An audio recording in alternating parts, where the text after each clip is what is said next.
দফা এক দাবি এক, শেখ হাসিনার পদত্যাগ এই স্লোগানের মধ্য দিয়েই 2024-এর 3 আগস্ট সরকার পতনের ডাক দেয় শিক্ষার্থী ও সাধারণ জনতা। কেন্দ্রীয় শহীদ মিনারে লাখো মানুষের সমাবেশে সরকার পতনের ডাক দেওয়া হয়। শেখ হাসিনা সরকারের আলোচনার প্রস্তাব প্রত্যাখ্যান করে শিক্ষার্থীরা। দেশের বিভিন্ন জেলায় ছাত্র জনতার উপর হামলা করে আওয়ামী লীগ, ছাত্রলীগ সহ অঙ্গ সংগঠনের নেতাকর্মীরা। আইন শৃঙ্খলা বাহিনীর সাথেও সংঘর্ষ হয় আন্দোলনকারীদের।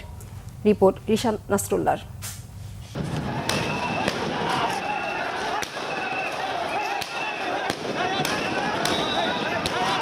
কোটা সংস্কার আন্দোলন দমাতে 2024-এর জুলাই মাস জুড়ে ছাত্র জনতার উপর স্টিম রোলার চালায় আওয়ামী লীগ সরকার।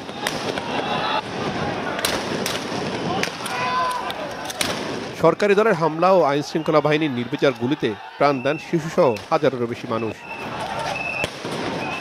আওয়ামী লীগ সরকারের এমন নারকীয় হত্যাযজ্ঞের প্রতিবাদে 3 আগস্ট বা 34শে জুলাই কেন্দ্রীয় শহীদ মিনারে বিক্ষোভ সমাবেশের ডাক দেয় আন্দোলনরত শিক্ষার্থীরা। তাদের ডাকে সাড়া দিয়ে রাজপথে নেমে আসেন লাখো জনতা।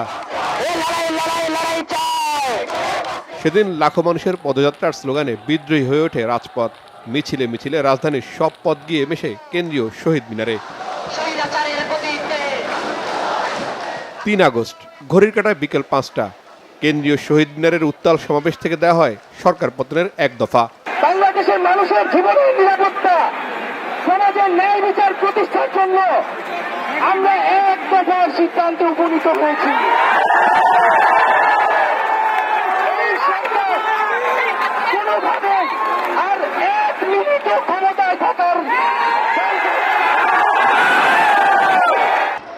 সরকারের সাথে আলোচনার সম্ভাবনা নাকচ করে দেওয়ার পাশাপাশি গ্রহণযোগ্য ব্যক্তির নেতৃত্বে সরকার গঠনের দাবি জানানো হয়।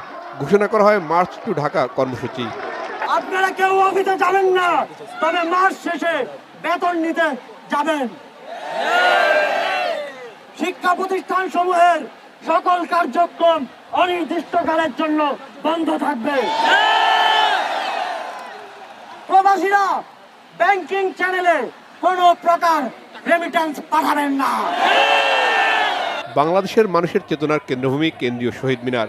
সেই প্রাণের মিনার থেকে ঘোষিত এক দফায় ছিল শেখ হাসিনার বিদায়ের ঘণ্টা। রিশান নাসরুল্লাহ, বাংলা ভিশন, ঢাকা।